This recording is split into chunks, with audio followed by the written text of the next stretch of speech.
Bonjour, ici Omar de l'Iched, j'espère que vous allez très bien. Donc, durant cette capsule vidéo, aujourd'hui, je vais vous introduire à la vision systémique, d'ailleurs qui est extrêmement importante à comprendre pour mener à bien votre projet dans le cadre de cette compétition, la Goutte d'Or. Donc, nous allons discuter des 3 points suivants. Le premier, les systèmes, ou bien le système. Deuxième, la vision linéaire versus la vision systémique. Et enfin, quelles sont les étapes à suivre pour mener à bien votre projet en utilisant la vision systémique. On parlait de système. Alors, qu'est-ce qu'un système? Le système, c'est une partie d'un ensemble, d'accord, et qui est composé d'éléments qui interagissent entre eux. Donc, pour donner beaucoup plus une vie à cette définition, imaginez avec moi dans un terrain de foot. L'équipe, considérons que l'équipe est l'ensemble, elle est composée d'éléments, de joueurs, et ils interagissent évidemment entre eux, continuellement. Mais cette interaction est à différents niveaux, et c'est là justement qui définit un système.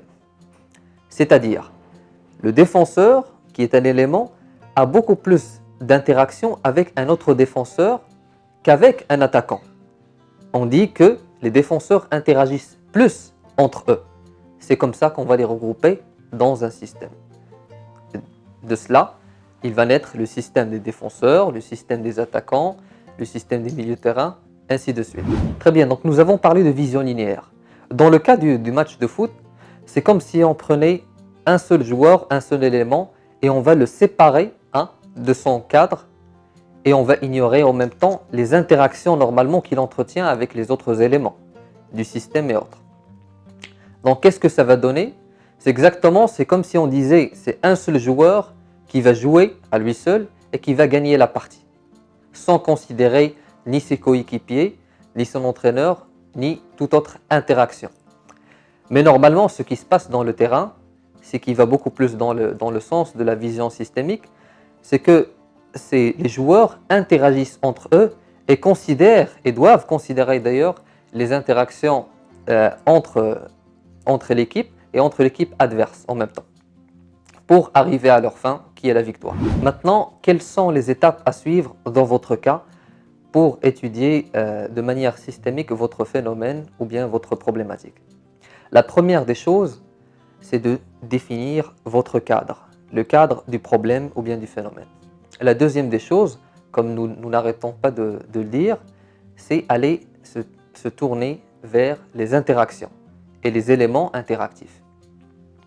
C'est ainsi qu'on va pouvoir les regrouper dans des systèmes, toujours dans un cadre ou bien dans un ensemble, et pouvoir à la fin dresser un tableau de bord systémique et stratégique dont les éléments les plus influents et qui impactent toute la dynamique du système vont apparaître. Dans ce cas, pour étudier votre problème, il va falloir se tourner vers la source du problème, c'est-à-dire toutes les interactions et les liens qui ont eu a priori pour générer ce manifeste, ce qu'on voit. Parce que normalement, le problème ne commence pas du moment où on le voit, il commence bien avant, là où les interactions ont eu lieu pour la première fois. Donc c'est exactement pour cela qu'il faut agir au niveau de la source, c'est-à-dire aller étudier les interactions et tout ce qui génère ce qu'on appelle le problème, ce qu'on voit, le manifeste. D'accord? En agissant de cette manière, ceci va nous éviter, mais vraiment, de tomber dans une dynamique exponentielle de problématiques. C'est-à-dire un problème qui génère un problème, qui génère un problème, qui génère plein d'autres problèmes. Et on sera à la fin inondé de problèmes. Maintenant, de tout cela, je veux que vous reteniez 2 choses. La première, c'est que nous avons vu d'ailleurs que les éléments sont toujours en interaction ou bien en lien avec d'autres éléments. Donc si vous tentez de dissocier la problématique ou bien un élément de son cadre, de son environnement, ou bien le rompre ses interactions, c'est mal parti. Donc il faut toujours considérer les interactions qu'il a avec les autres éléments qui composent l'environnement. La deuxième des choses, qui est d'ailleurs extrêmement importante, il faut se détacher d'une approche à toujours attendre le problème qu'il arrive et le traiter. Il faut être proactif, c'est-à-dire il faut toujours aller chercher à la source le problème avant même qu'il ne se produise. Sinon, on va être toujours à l'attente de problèmes pour les résoudre et à un moment donné, on va être même submergé de problèmes. La deuxième chose à retenir, c'est qu'il faut à tout prix se détacher de l'approche classique, à toujours attendre les problèmes avant de réagir. Parce que nous avons vu que tous les problèmes, ils ont une source. Et pour aller démystifier c'est quoi cette source, il faut aller étudier les interactions qui ont fait surgir ce qu'on voit, le manifeste, le problème.